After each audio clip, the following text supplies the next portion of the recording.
And so I realized, like, I don't want to be a doctor. I don't want to be a lawyer. I don't want to do this. I don't want to go in the military. I don't want to be a police officer. I don't want to do this. All of those things I don't want to do. So I came to the conclusion, I'm going to fall into my job.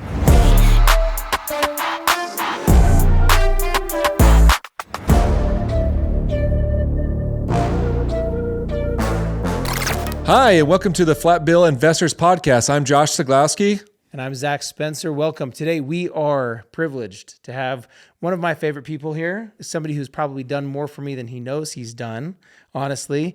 Well, we'll just jump right into it. We've got Louis Hamner here today, ladies and gentlemen. This is the Louis Hamner. So welcome, first of all. Thank you. Yeah, I'm glad to be here. So give us a little bit of tell us who you are. Who is Louis Hamner? Who I am today, like how I define myself today is, I look at myself as a liberator. That's how I consider myself That's today. Pretty awesome. Yeah. I see my work as that. But I started out, I was born in Nashville, Tennessee, grew up in the Midwest. I did not know that actually about you. That's great. Yeah. So I was born there, only spent a year there, but that's, I never say that, but I've started saying it recently because that is my origin, right? It's just your story. For a year. It's the story. Yeah. That's right. So grew up in Indiana in the Midwest, out in the middle of nowhere, kind of like Field of Dreams. How long were you in Indiana? Until 94. So I was born in 72 until 94. What part of Indiana? Central Indiana, so about 50, 60 miles south of Indianapolis.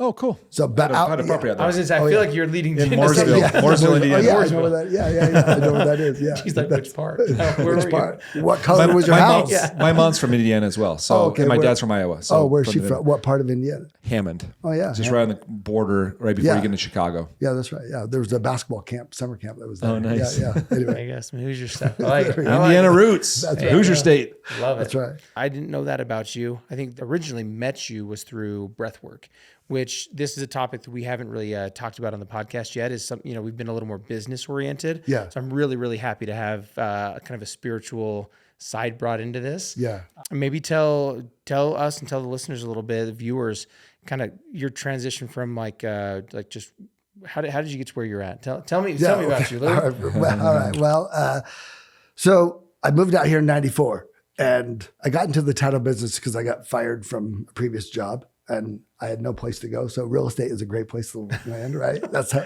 Yeah. Did you know people here in Utah? Yeah, I did. Yeah, I was out here when I was out here. I worked for Fidelity Investments. Okay. So the brokerage. Yeah, the brokerage, right? Mm-hmm.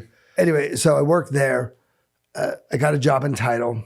Was trying to get out of that for a couple of years because I didn't like it because I wanted a prestigious title. Like I wanted to be like FBI or lieutenant colonel or something. Something that was like badass, right? Okay. Like something like that. And so I was trying to get out of title because I didn't want to be known as a title guy. Gotcha. Awful. EO didn't do it for you, huh? Escrow officer was not awesome. Louis Hamner, escrow officer. It has officer in it. Yeah. That's a good point. I thought about that. But anyway, but I stayed in it because it was a great living for me. And my alternatives, I actually got an offer to work for the DEA to go do the PT test because I passed everything else. And they said, if you can physically do these things, we'd love to have you. And that was starting over. And I'm just like, you passed on it because the title wasn't. Yeah. The title wasn't enough. I'm like, Still wasn't there. DEA. That's all I'm going to have? So anyway, that was great. So I stayed in title and realized that I'm going to be here. And even though I didn't necessarily like it, I was making more money, but it wasn't like my dream job, Mm-hmm. And I just want to say this because so there's a book called Life's Great Questions or Life's Great Question. And it's by, I think, Tom Roth, the guy that does the Strength Finder. Okay. Anyway, that book, I read that book recently. I'm just bringing it up because I read it recently and everything he says about finding out what your career is, like I actually did. Like I read that book and was emotional thinking, I learned all this on my own. If I could have written a book about how I found my career, this is almost how I would have written it in a way. Does that make sense? Yeah.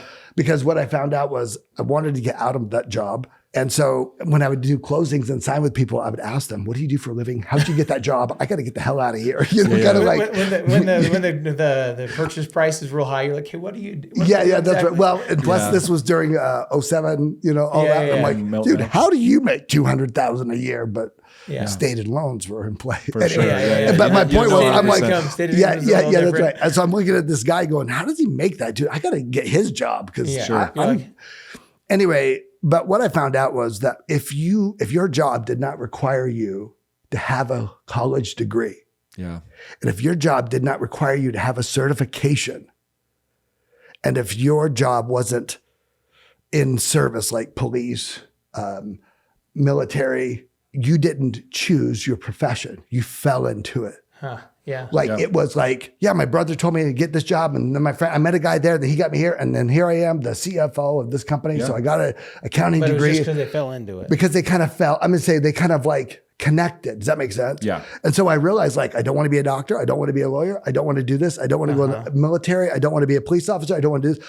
All of those things I don't want to do. So I came to the conclusion, I'm going to fall into my job. I'm going to lead it. So I thought, I'm going to stay here because I got to tell you, I asked 2,000 people this question and I just kept keeping track how they found their job. I would ask them, are you happy? And most people who chose their profession, through education, they were relatively happy because they've known it for a long time and they knew the course and they knew what it was. Does that make sense? Yeah. Interesting. They chose that sacrifice, that pain. So then I just kind of realized I'm going to be this is what I'm going to do until I meet somebody. And I thought, this is a great job. I'm meeting hundreds of people a month. Yeah. I'm going to meet somebody who's going to save me and take me away from this place, kind of a thing, you know? And so as I was doing that, I realized then that I kind of looked at everything that I wanted to do, past careers that I thought I wanted. Mm-hmm. And I realized that there was a theme between every career that I actually wanted in the beginning. What was the theme? The theme was helping people to better their lives. I wanted to be a psychologist, a therapist. And I realized they only made 50, 60 grand a year at the time. And I'm I'm not going to do that. Yeah. Then I thought, maybe I want to be a psychiatrist. And I thought, dude, I'm not going through that much school. It's you're a doctor, right? Yeah. I'm not going to do that. Then I thought, well, I could be, I want to get a degree in accounting, which I have a degree in accounting. I thought I want to advise people and help them to build wealth. Yeah. That's what I'm going to, I want to help them. Yeah. I'm that's not how I really want to help. Yeah. And then I thought, I want to be a nurse. And then I took physiology and got an F, and I'm never going to be a nurse. So I continued. Just be glad you didn't make it to OChem. Do people who are being dentists get into organic chemistry and are this ain't for me? I barely passed chemistry. I got a B, but I worked my butt off to get that B. I'm dude, I'm out of here. Too hard. So then I thought I'm going to get a degree in accounting because then I'm going to help people financially, right? With this. So I got this degree in accounting anyway, which got me a job at Fidelity to help people financially invest and all this stuff. And anyway, but put me back here. So I just realized I love helping people. Yeah. And how I'm helping them in this right now, I want to help more than what I'm doing than signing them. So then I just thought how can you make money and help people at the same time? Yeah. So I want to help people more than just getting a house. Does that make sense? Sure. So I thought, I was pretty educated. I read a lot of books and did a lot of things. And I thought, so I'm going to ask people what their problems are while I'm at closing. What's hard for you right now? Just in conversation, what's the hardest thing about life right now for you?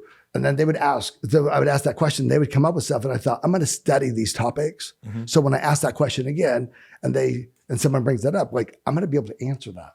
Yeah. Does that make sense? Yeah. So I'm reading all these books. I did this with my clients too. I'd ask my agents and stuff, what's your hardest thing right in business right now? And they'd say, coaching my person on how to do something right.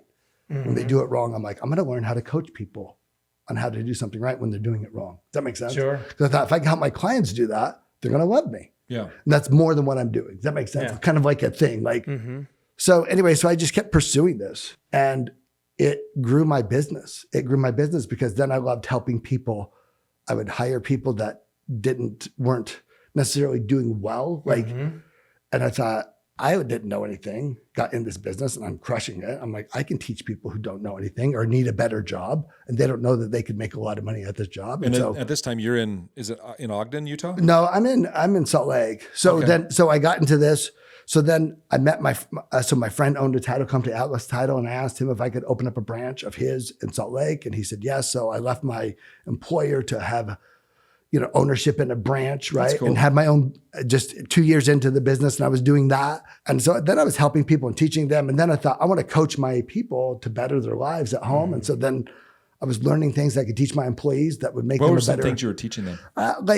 Teaching them how to communicate with their spouses or with their kids. This is how you say things to them. They're going to see it like this. And when they say this, and if you respond this way, they're not going to. Would you teach people in a group setting or one-on-one, just friends? Both. Kind of, one-on-one and both. But I would just look at whatever their pain point was in their life, I would think, I'm going to learn how to coach that and manage that so their life is better. And what I found is over time with my employees that I would meet their spouse or their child. Or you were really inquisitive with people. Yeah. And so their spouse would say, hey, you taught my wife this and it helped us a ton. So thank you so much for teaching her this. And so I'd get these conversations with their spouses. And so even like, I remember I had their kids saying, hey, my mom told us about how you taught her how to have a difficult conversation. And that was so good for us because, blah, blah, blah. And I'm like, I love that. Does that make sense? Let me just ask you real quick, because what year was this probably when you started your first This is branch? I started that in 2005 was my first branch. Okay. So I got into business 2003, 2005 was my first branch. I actually started doing this between like 2007, 2008, 2009. Okay, because I was going to say fast forward to probably when we met, which was maybe 2017 or 2018. Yeah. Would you say 2019? Yeah, something like that. Yeah. Okay, yeah, so a few years ago. Yeah. Let's jump forward. One of the another interesting thing is I think your passion shows, and as you're asking those questions, I can tell you were being passionate about that. So one observation that I've had about you is that you are a deeply passionate person. Yeah. And that you care. And I think that for anybody who's running a business out there listening to you speak about taking notes and thinking, okay, next time how can I be more involved in their life or answer these questions? I mean, these are little gold nuggets that I hope people are taking. These are great. So it really made sense to me. Like when I was in the 7th grade, we took that class, See You at the Top by Zig Ziglar. Like our class, you had to take that as like a 12-week course or something like that. But he said, if you help enough people get what they want, you will eventually get what you want. Sure. And so I just looked at this like, how can I help people get what they want if I don't know what they want, or if I don't know what their pain points are in their life? And what everybody wants is to get rid of their pain, right? Or to make it, or to ameliorate it or something, right? For sure. So it's like the book I recommended to you, the DNAS, because when you understand people's pain, they're willing to do almost anything to get it, not have that pain anymore. Yeah, absolutely. Yeah, that's right. So that was my thing. So I was like, I want to help people get out of, because we were super poor. But sometimes people want to admit their pain. That's right. Yeah. That's right. So by asking questions, you get deeper and deeper. Or I was going to say, sometimes people won't admit they don't know. They don't know what's causing this pain, or they just have they don't know the causality. They just have the symptoms. Yeah, true. Mm-hmm. And that was another just phase in my life is understanding. I did a deep dive of Brene Brown with the vulnerability, and I realized like when I do that, people will tell me their pain when I tell them my pain. Sure. They're like, then I give them permission to be vulnerable. Does that make sense? And authentic. Yeah. So that was just another phase of like, dude, this is another level of getting to know what their pain is. Mm-hmm. But that was what led me to that. And then that's what really grew my business, is that in the title business is because I didn't have a plan per se. I didn't have this, like I was just helping people and then it just attracting the right people. Makes sense? Yeah. So that led me to when I met with you. Is Louis the one that you learned breathwork from? Yeah, originally, yes, yeah. Okay. So somebody had told me, another acquaintance in the real estate world said, hey, there's this guy, Zach, who can help you like learn breathwork. And I have yet to meet Zach. Yeah. Okay. I have been in close proximity a few times, but never met him. You smelled this cologne one time. Like it was like, I've never done it. So, but I feel like I've gotten the next best thing, which is one of his mentees, which is Louis. I mean, he was your mentor, right? Yeah, 100%. Yeah. And so, I mean, let's maybe talk about that. Because when I met you was through a breathwork session. They said, hey, have you ever done breathwork? I said, I don't even know what that is. At the time, I had talked to a few people about it. They said, hey, you should maybe microdose. Because I was kind of searching for something personally. I was like, I need to make a change in my life. I'm not really fulfilled. I'm not really happy on a deep level. Yeah, but your wife was one really saying, Zach, what's a 5-second version of what microdosing is? Okay. Oh, sorry. So to microdose psilocybin, they said maybe you can do some rewiring with low doses of psilocybin with a psychedelic that can maybe help rewire some things. And then somebody in that same conversation or course of conversation said, well, no, what you need to do is go do peyote and go do a sweat lodge, or maybe you need to go to South America and do ayahuasca, or maybe you can find someone who does. And these are all pretty like hardcore things. I'm like, they're high level stuff. This is a lot. And so for me, I'm just trying to get on a deeper emotional and spiritual level and find some connection with God that I felt like I was missing in my life. Even with religion and with other things, I was missing some connection with spirit, with God. And so I was like, okay, I want to do these. And a business partner of mine said, hey, you don't need, once you drink that ayahuasca, it's down the hatch. Like you're in, like it's happening. I think this is kind of interesting because the last 5 years, you guys met in 2019, and I'd say the last 5 years, I've heard more on these terms than I have in the last 40 years. Ever. Yeah. You know, It's been kind of an especially I know awakening you're going into, Yeah. you're going to talk about, breathing and stuff. And you're the one that taught me what that was. And I've heard it more and more. And I actually saw a video of good friends of ours that did it as a couple. I don't want to say it's their first time, but they videoed it on Instagram. It's just getting more and more popular, you know? Yeah. But you keep going. Sorry. No, that's great. I mean, this is all good stuff because I was searching for that. And as I was having those conversations, he said, hey, you don't necessarily need to like go do any sort of like drug or take any sort of medicine or plant medicine or anything like that. Like you can just do it through breathing. And I was like, hey, what? And so we just got into that. So anyway, that evolved into a breath session that we did that for me was really transformative because I was able to really find connection, not only with the people that were there, but when I was in that space of breathing. And now I've done it a lot of times. You've done group sessions, and you even showed me for the audience listening. I mean, Tony Robbins, does breathing. Even his little 15. I love his little 15-minute priming. Yeah, it just helps you taught me connect that. and center and get grounded and So really just separate yourself from the world for a minute and just have that connection, that deep connection with spirit or with God. And you helped me find that through breath, which is great. And so, I mean, tell everybody listening how you found breath work and how that has affected ultimately who you are today. Because I know it's a huge part of what you do now. Yeah. So I found it through a recommendation of Spring Benson, who I was talking to her one day and she said, hey, this guy from Sedona comes to Salt Lake a couple times a year. He's going to be here tomorrow. You should go check it out. It's 2 hours. And I'm like, what's breath? You breathe for 2 hours? Like, what is happening? She's like, it was the most spiritual experience I've had in my life. You should just go, check it out. So I went and it was everything that she said it was. I had this incredible. Was this guy, Zach? Yeah, this was the Zach Reeder. Yeah. So he's out of Sedona? Out of Sedona. Yeah. And I just had this incredible, I got in the car with my wife and I just started crying, hardcore crying, saying and she's Was she with you? Yeah, she was with me. And she's like, that wasn't necessarily her experience, right? Yeah. But for me, I was just sobbing and I couldn't even drive. I'm like, I can't even drive right now. It was so. So it was a 2-hour experience for you. Yeah. So It's 2 hours. Well, he spends, 25 minutes explaining it, talking about it, answering questions. You're 60 minutes into the practice. So there's an hour and a half. How long ago is this? 19. Okay. Very beginning of 19. Okay. So we're very just close to when you guys met. Yeah. So that, transformative for me. Transformative, just an awakening, unlike anything. And I considered myself a pretty spiritual person, even up to that point. Spiritual and or religious, and however you want to term it, all of it. And so that's what really led me to take a deeper dive into it because I thought I feel like it was good for you. Yeah, and I'm like, and it was way good. And what it helped me to address was a lot of my pain. So I thought, this is what I try to do is help people in their pain. Yeah. This has helped me in my pain in one session like crazy. What a better opportunity to spread the word to others. Yeah. So it made me like a big proponent. Like I'm going to be shouting from the rooftops because this is what I've been doing for the last 20 years. When you're passionate about something, we're passionate about it. And then this was like a fast track to that. Yeah. Yeah. Right. Wouldn't you agree? Without the vomiting or the sweat lodge or the stuff. And it's not even, I don't even have to coach you on it. I don't even have to tell you things. I don't have to teach you anything. It's just you connect with you and you figure it out. Yeah. Right. Is that what you? Yeah, I think 100%. And even, for me personally, it's been an experience where to the extent, I think I can't kind of keep dancing around. Once you have taken something and you're going on a journey, there's not coming out of it. But when you're breathing, you can just kind of stop breathing so hard. You can stop pulling your breath and you can come out of it, or you can go deeper. It's really kind of personal and it's every time it's a little bit different. Yeah. And I've had such a different experience each time I've done any sort of large breathwork session. Yeah.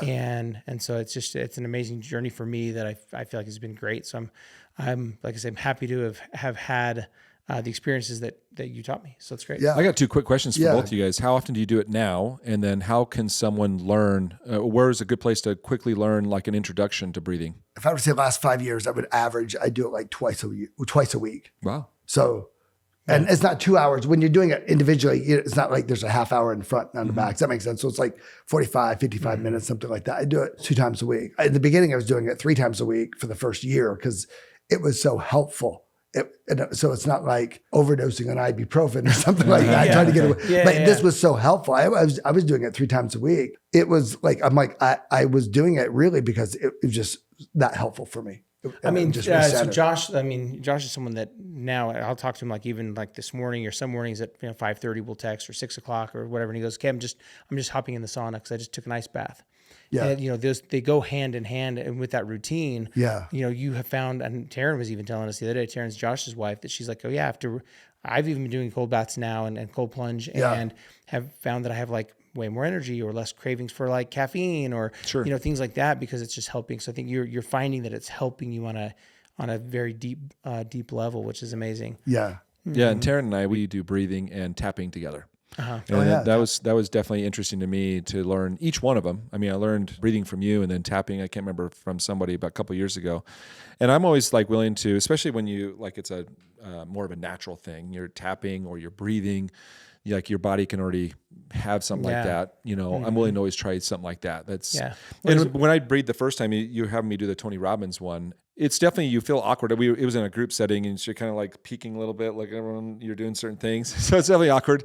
So where can someone learn about it? Like to maybe try it at home by themselves to see if it's something that's they like even more. I was going to say, you can obviously find a lot of resources online now and you can kind of find what you like. But one thing that Louis has you've kind of changed your life. Your life is now revolving around it to the point where you've got an office. Tell us about like Sozo House and how that came about. And so a couple of things just as a business owner, because I grew a business from nothing to selling it to a Fortune 300 company and being able to retire at 49 thinking I don't have to work, but I still work for the title company I sold it to, but I don't have to. Yeah.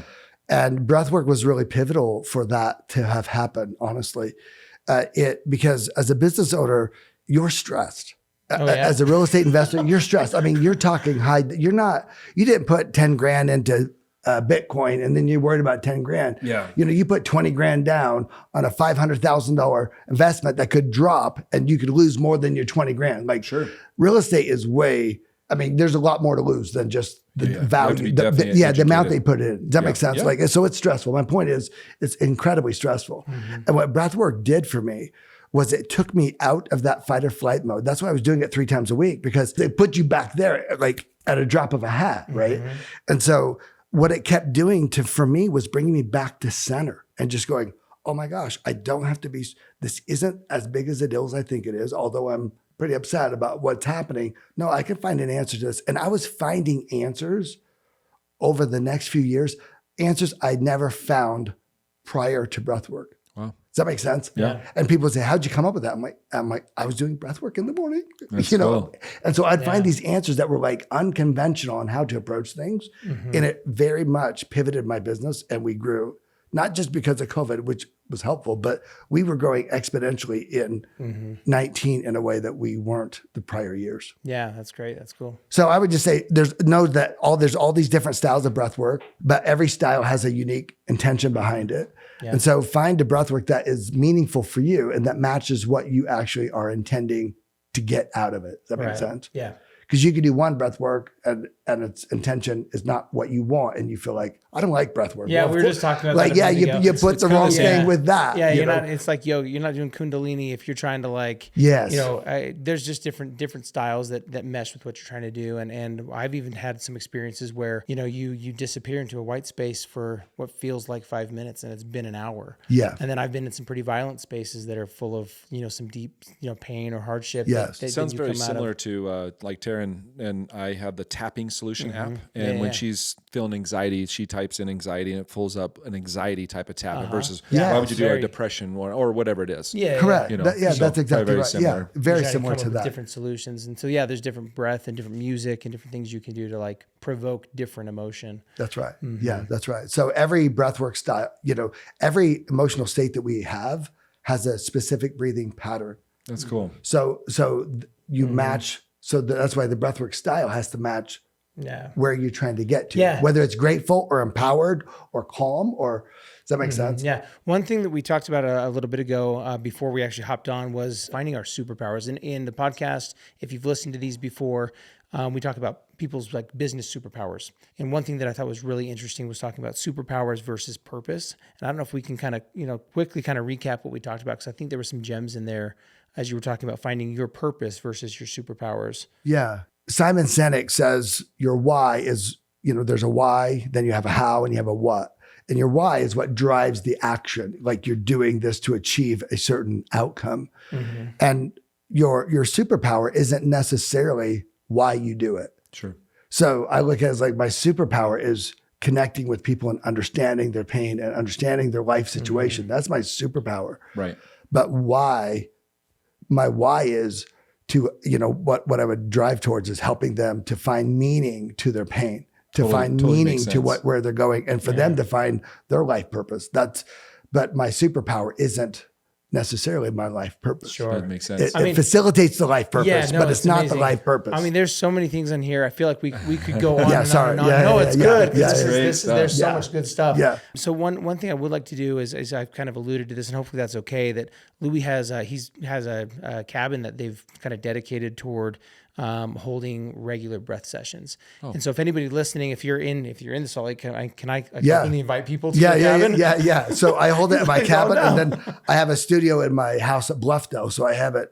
So I hold it both during the summer. I hold it up at Big Cottonwood Canyon because it's a beautiful location. And then when you don't want to weather the storm, then I hold it. I have a separate building or studio outside behind my house, and I hold it there. So so contact me on. What we'll do is we'll put your contact info in the notes here, so that way they know how to contact you. Website if you have one, and I love it's it. awesome. So just kind of in wrapping up, too, one thing that we always ask our guests is if there is one book that was pivotal. You already mentioned a couple today, but one book that you would recommend that people who are interested in breathwork or interested in spirituality, something that hit you really hard. What would you recommend a book they read is? It seems like the opposite of that, but that book by Darren Hardy, The Compound Effect, that made me. It's a great book. That book helped me to realize that the action I take today is going to have payoff dividends down the road. And it made me stop procrastinating the things I was procrastinating. That's like moved me to action. Okay. That book was, that's where my life began to change, was that book. I would recommend that book too. That's a great book. Yeah, it's amazing. So, well, thank you, Louis. We appreciate you coming, dropping some knowledge, and I'm sure Thanks, this won't be the last we interact here. So, perfect. There you go. Well, until next time, invest in your future. Invest in your life. This is the Flat Bill Investors Podcast signing off.